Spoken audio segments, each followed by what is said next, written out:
Nick, good morning. Thanks for joining us.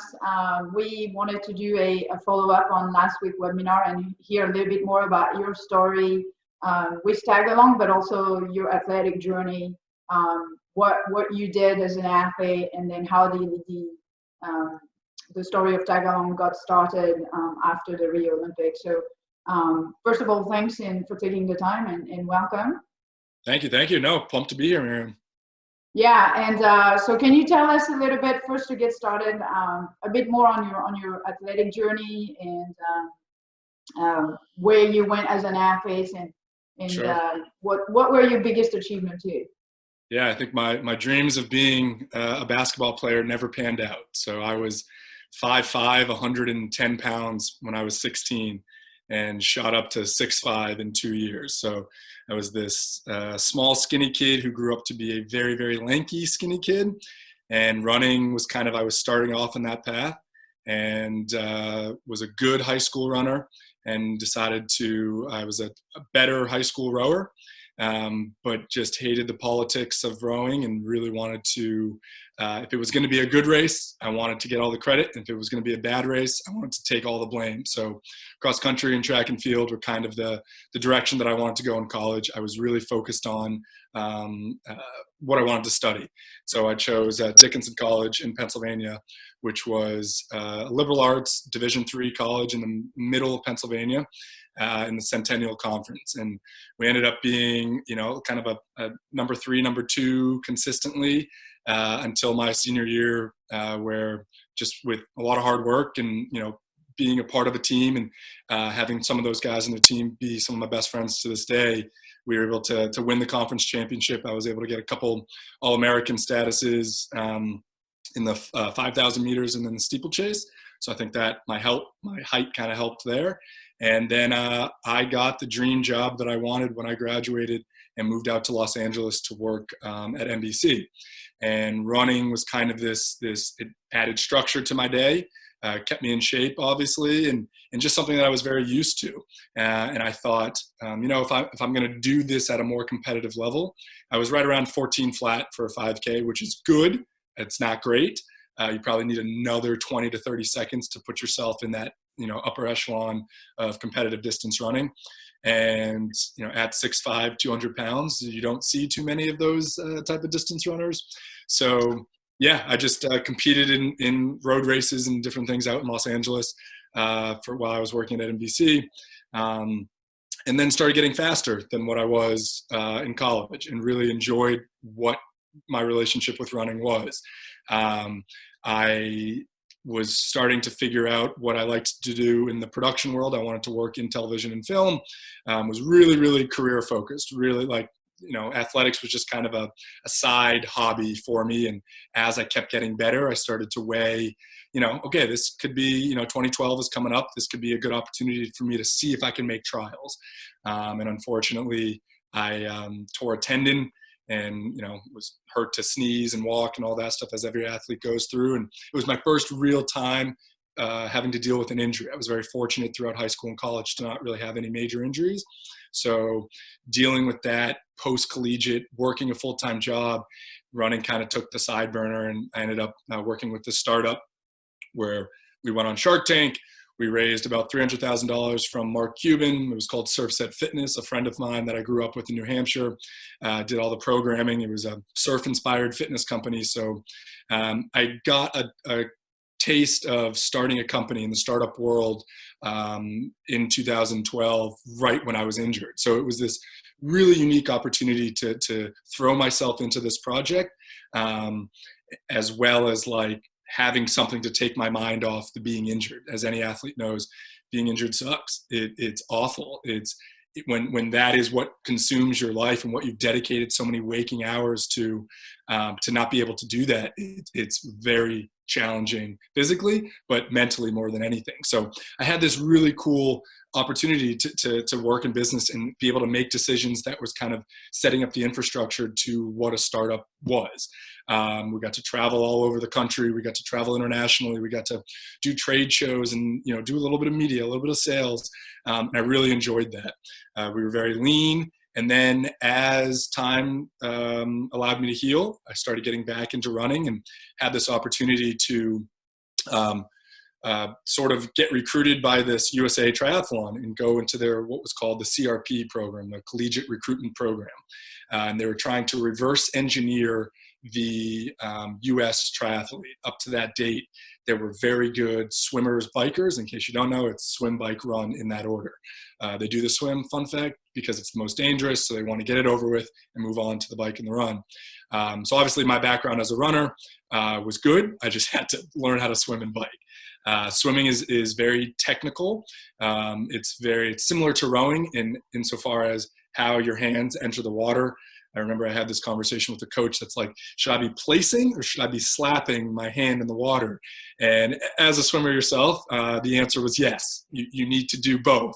And so it was this cool way for me to, as an adult now, in the young adult, 23, 24 at this time, to figure out, okay, if I can go and do this, this is late 2013, having kind of been out in the real world for 3 years, knowing a little bit about my body, how it works, and then being offered the opportunity to train with this USA Triathlon national team, instead of going and getting this other job that I was very excited about as well. So long story short, I took the position. We moved out to Phoenix. We trained in Phoenix. We trained in Chula Vista. We trained in Spain, Bilbao, Spain. We trained in Australia. Just kind of depended on where the circuit was. And you need points to race, and in order to race, you need points. Or you get points when you race, and in order to race, you need points. So I got to do that for 2 years and learn a little bit more about triathlon.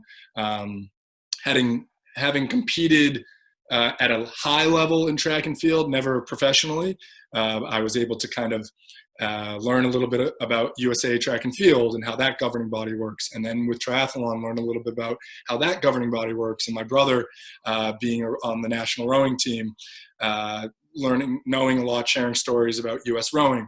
And so there seemed to be this common theme of it's challenging, one, to be an athlete. I know the British system uses the lottery system. So if you buy a lottery ticket, that helps fund the athletes, which is a really cool way to kind of keep your country interested as well as help fund the athletes who are competing and representing your country. The US is very different. And so what I wanted to do after I failed to qualify became the 9th ranked American in 2016. I remember the race, Sean Jefferson. It came out of the water in Mooloolaba, Australia. I came out, and next to me was the world champion, Mario Mola, the guy who would win worlds that year. I came out of the water with him, was like, oh my God, I can't believe that I'm right next to the world champion. And then my training partner at the time, Sean Jefferson, who was the sub 4-minute miler, ran at Indiana. He came by me on the bike, and I had never beaten him out of the water ever. And he came by me on the bike and was like, come on, Nick, let's go. And that was the chance. That was my time, and my legs were dead, just didn't have it. So I ended up not qualifying for Rio. And it was bittersweet, obviously, but I got to go to Rio to watch my brother compete, which was fun to kind of see it from an outsider perspective, and had a lot of these kind of interesting conversations with people about how to get access to athletes, how to pick an athlete's mind, and work with them and learn from them, whether you're a parent of a kid looking to go that direction, whether you're a competitive adult, whatever these things were. So as I was kind of it was like late summer, fall of 2016, trying to figure out like, what am I going to do? Am I going to go back to production? I really like this startup thing. It would be cool to kind of see, because I met so many different athletes around the world training for different things from different countries. And it was really fun to get to talk to them and learn how the different systems in different countries work. And it was really fun to be able to like think about, it'd be interesting to see if you could find where all these people are, where all these pros are. And you spend so much time training, eating, sleeping, and when you're not, kind of building your brand. And that means very different things to a lot of people. A lot of people have time or have the resources to build a website, to build a platform that you can, create your business on. And a lot of athletes don't have that. So what I wanted to do, the bigger vision of Tagalong, was to create this platform where you can hire a professional to do what it is that you want to do. And then from a pro side, get paid, help supplement your income to doing what you know, using your experience, your skill set, your knowledge, but also being able to connect with other pros and get a good workout as well. So failing at triathlon allowed me to kind of, think creatively about how I could use my background in production, how I could use my background in business and in that startup world to kind of create this app that you could use. And so that was about, I don't even know, what's to 2020 now. So that was fall of 2016 kind of ideation, and then started creating the wireframes for the app in 2017. It's a fascinating journey. I mean, I love to hear like the path from track to triathlon, with a little bit of rowing before that. And like me, you've been exposed to different countries and their sports system. For you, it's been like across sport, which I find fascinating. But it's really nice to like travel and learn about all these different systems. And all the different athletes. Yeah. Did you ever like consider going professional after college, or you really wanted to go work and do other things? I went D3 because I wanted to study abroad. I wanted to go, I went to Barcelona and studied abroad there for 5 months and played, and I use this term very loosely, semi-professional basketball there. It was like the D or E league of the Spain system. And I think the only reason I made the team in this thing was because this tryout was because my roommate, Mike McCauley at the time, from Penn State, was a very good basketball player, and the team wanted him, but his Spanish was very bad. So they were like, well, Nick speaks good Spanish, but he's not great at basketball, but we need him to translate for Mike. So I was able to kind of travel around Barcelona and compete with this basketball team, and as well as train. I found this track program. So I always liked getting involved in sports systems wherever I was, and learning about how it operated. And I always prided myself on finding a team and figuring out how they operate, and learn more than anything else how I can add value to the pre-existing system. I feel like, especially in team sports, there is someone who is the best on the team and whatever that may be. But my value, I always felt, was like finding a gap on the team that, or a position that was missing, and filling that void. So in individual sports, that's tough because you are that gap. Like it's you, that's it. So you have to create an environment that is fun to be a part of. For me, training by yourself is lonely, and it's mentally exhausting, and physically exhausting, but finding that group of people that works was good. And after failing to qualify for Rio, I kind of took a step away from triathlon and went back to steeplechase in track and field, and competed, and just got my ass kicked by all of these collegiate kids in steeplechase. And it was like, okay, this is hurting mentally more than anything else, seeing these sophomores and juniors beat up on this, 27-year-old kid now. So once I was like, I just need a little break. My knees were starting to feel it. And so I pivoted to rowing and went back to my high school roots, and, had these aspirations of going professional, like you asked. And it just was never this. I always wanted to focus on, career and being professional in the work sense, not in the athletic sense. And it was one of those things where, as you dabble your feet a little more, whatever sport may be, whatever opportunity comes, you start to think like, oh, I can't put this off till in my 30s. I can't establish a career in the working world and then go back to athletics. It's unrealistic to think that way. And it's kind of one of those, like, it's not necessarily now or never, but it is higher probability that you can do well now when you are young, when your body can recover. I never had this thought of going pro. It was very calculated. And then as I got older and kept competing and spending more time, it became like, all right, you get this glimpse of this world, and you're like, oh, this isn't something you can put off. This is something you need to commit to now. I mean, as any athlete knows, it takes a lot of work to be high caliber athlete, no matter the sport. So it is unrealistic to think, oh, I'll go pro later. It's just not really how the human body works. So not only the human body does not work like this, but the younger generation also does not want you to come back. Right. Exactly. Do you think the timing, it seems that the timing of Tagalong coming to fruition in 2016 seemed to be also a calculated move of like, okay, you know, I've tried the route of the Olympics. It sort of like was that moment where you realize it's time to pivot but be fully into it, and really put your energy into the pivot. Yeah, that was it. Yeah, I think pivot is a crucial, because you have this plan. I mean, I remember in 2012, like when I fully committed to like, I'm going to make the trials for steeple, and then getting hurt. It was like, I put all of my eggs in this basket. There was no plan B. And when things didn't go according to my plan, that sucked. And having to go back to figure out what the plan was going to be was hard. So pivoting to, I'm good.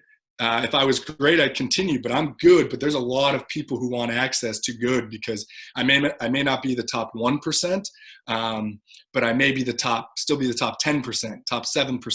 And that has value. And honestly, Tagalong was birthed because people would come to me from, extensions of training groups that I would be with, of like, hey, how do I do this? Hey, I'm this type of body. What do I do about this nutrition? So it was like trying to get more info about you as an athlete and how your experience has meaning for what other people are going through. And people were willing to pay, anywhere between $120 and $170 for a 45-minute session to go swimming. And it was a combination of wanting access to information and wanting that accountability of, I'm going to go work out with this top 10 triathlete and get my ass kicked in this workout. Worst case, it's going to be a great workout. It's competitive to personal training, which I do, but I don't need someone to count reps. I need someone to pull me through this workout because I have goals. And so you start to learn, oh yeah, for me, honestly, it was a really cool way to learn about competitive people after sport. What do? You can go on to be successful in business and whatever you're interested in, as well as still be competitive in your age group, in your sport. You have to adjust the bar as to, okay, I'm not running 4-minute miles anymore, but I can run multiple 5.5-minute miles still, which is pretty good for a 30-year-old, pretty good for a 40-year-old. Yeah.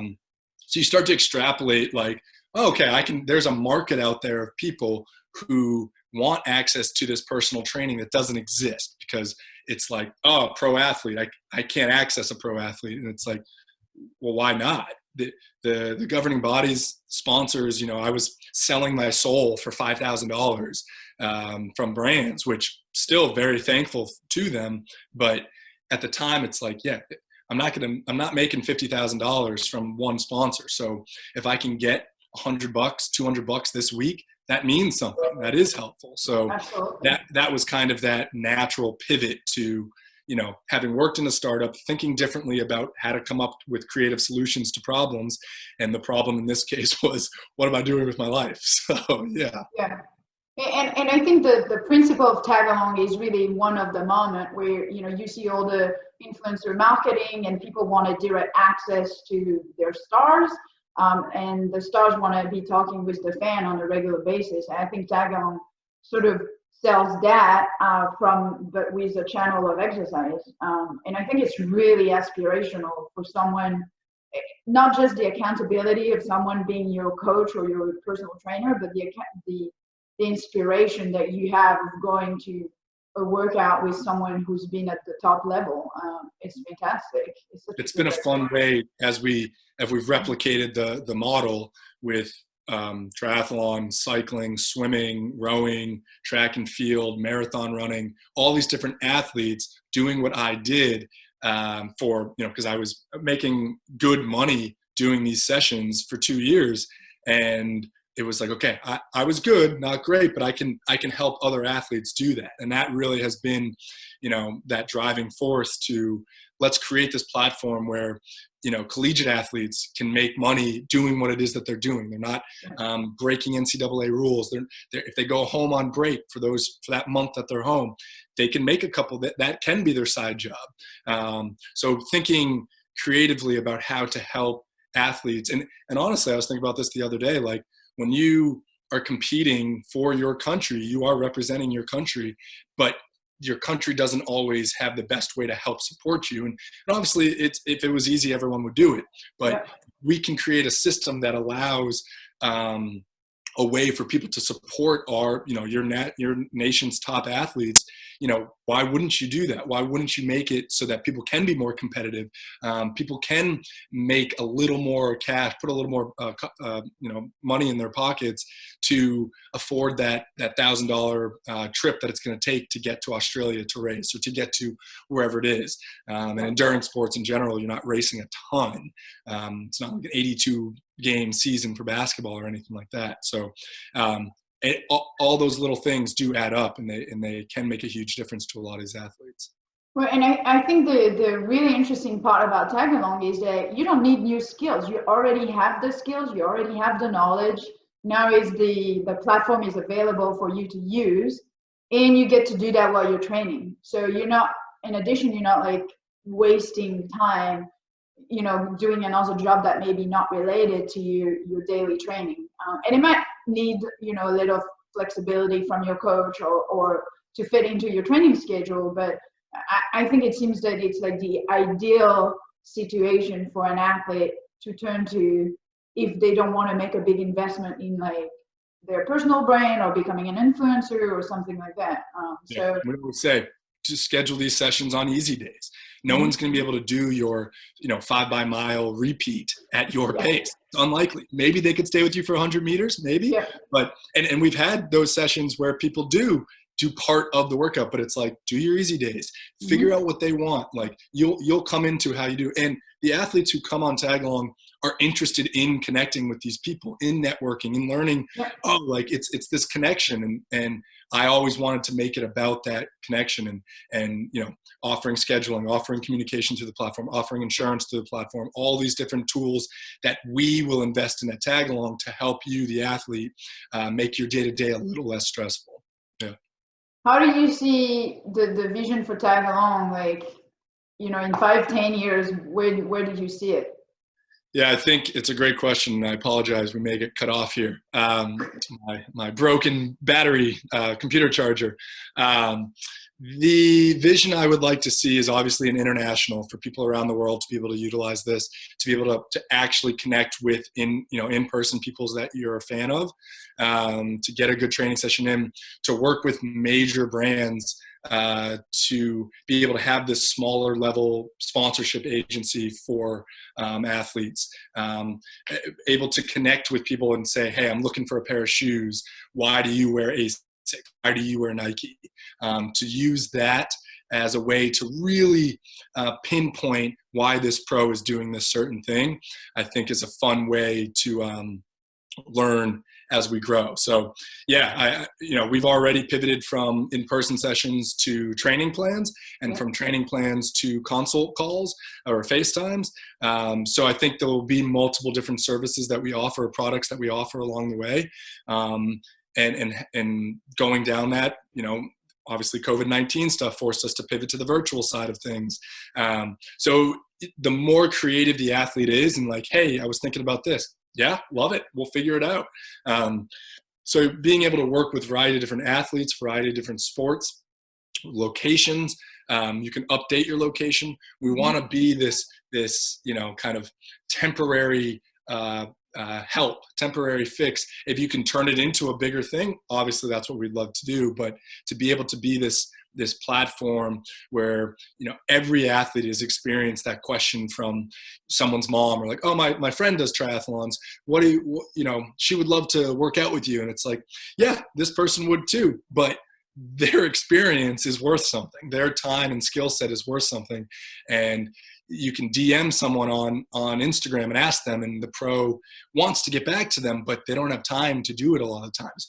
If they know that they're being rewarded or that there's a transaction, they will not only answer your questions, but they'll answer it with a very thorough description of how you can do this, because they do care, but their time is also valuable. So yesterday we got cut off, and we were just talking about what you've learned from your sport and what you've transferred from your career as an athlete in multiple sport, and also in production and the tech world, and how this has led to the creation of Tagalong. And so I wanted to hear from your perspective what you have transferred from sport into what you do every day, but also how athletes how are they well positioned to take on a career either as an entrepreneur or in the tech industry, or just in any sort of corporate job, really? Yeah, I think a lot of the time you hear this the stigma about how companies want to hire athletes because they know they're disciplined, they have good work ethic, they're team oriented, and that anytime you categorize yourself as an athlete, I believe that you think about this: I want to be better. I want to be better. I can improve, constantly trying to better yourself. My dad had this expression that he used for a long time that was good, better, best, never let it rest until the good is better and the better is best. And I think that kind of encompasses what Tagalong really is about. It's you can do whatever you're interested in, whatever you end up going into after your sport, what quote unquote retire or transition out of that being a pro athlete. There's a lot of things like we mentioned earlier about kind of just closing that chapter and moving on with your life. And I think there will always be a part of you that is that athletic side, is that striving to be competitive in whatever it is that you're doing. And I think Tagalong looks to kind of be that supplemental, a way to use your skills, your experience, your knowledge of this sport that you dedicated so much time and a lot of times people use the word sacrifice, starting the rest of your life or postponing a lot of your life to do. And that the things you learn, the skills you had, the experiences you had, the places you traveled, the people you came in touch with, the training partners that may not have been teammates but training partners, mean something to you. And I think that does carry over into the professional world. It does carry over into family, into creating relationships, into having an understanding of how business works. So I think that all these things have kind of tied into creating a platform to allow athletes to shine in that aspect of their life. I've been super fortunate to have a supportive family, supportive teammates, and now a supportive team at Tagalong to kind of build this platform. And work with different startups, whether it was Surfset back in the day or, majoring in business in college, or working with Hydro now and getting to row for them. And it's a unique thing where I had no business rowing. I had no, other than my brother being a rower, it was just I wanted a break from running, and being able to figure out or think to myself, I'll figure this out. I'll make it work and position myself to be able to do that. And so I want to create a platform for people to be able to tell that stories and to be able to resonate with, one-on-one with people, or in a much broader sense to be able to connect with people while knowing that their skills are something that people are willing to pay for. So I think it is just kind of comes down to that, wanting to be better, wanting to utilize everything that you've done and continuing to build upon that. Well, I think you have built a platform that is really, really well positioned to be either that supplement that you need when you're still competing, or the joints between two career. And I think that's wonderful to be able to have that tool to offer that to athletes. I mean, this is kind of your legacy, and I really like that on how well you can, you're supporting athletes basically, competing and retiring and helping them figure things out. That might not be their career forever, and they may not be using Tagalong forever, but at least they have it as an additional tool, and I think that's fantastic. And I really look to see it growing because I think it has huge potential, and I hope that I hope that you can bring more athletes on the platform and more sport and really expand, because there's definitely a market for it. Yeah, thank you. No, I'm excited to see what we can do. And like you said, working with athletes at any stage of their career is something that we are doing. And to work with people who are willing to work with us is how we're going to create that successful combination. So, yeah, just like Athlete Soul, it's providing something for the people who have who can relate to that. So, I think it would be hard if I had that tech background and make a perfect tech. An app that was exactly what everyone wanted, it would be missing that athlete side of it. So working with athletes is something I look forward to doing for the rest of my life. We are athletes, so we love you guys. We think that you're part of this legacy system that we're trying to build for athletes on a global base. So I think that's fantastic. Nick, can you tell us where we can find you, or where we can find Tagalong if people want to reach out to you to be part of the platform? For sure. So you can download the app right now on the iOS platform. So all Apple products, just called Tagalong Pro. Or you can visit us at our website, which is www.tagalong.pro. And otherwise, if you have any questions, reach out to me at Karwoski, Karwoski @tagalong.pro. Any of those means, reach out to us. We'll make it work. And thank you so much, Myriam. Great. Well, thanks, Nick. I really appreciate it, and good luck with everything. Thank you.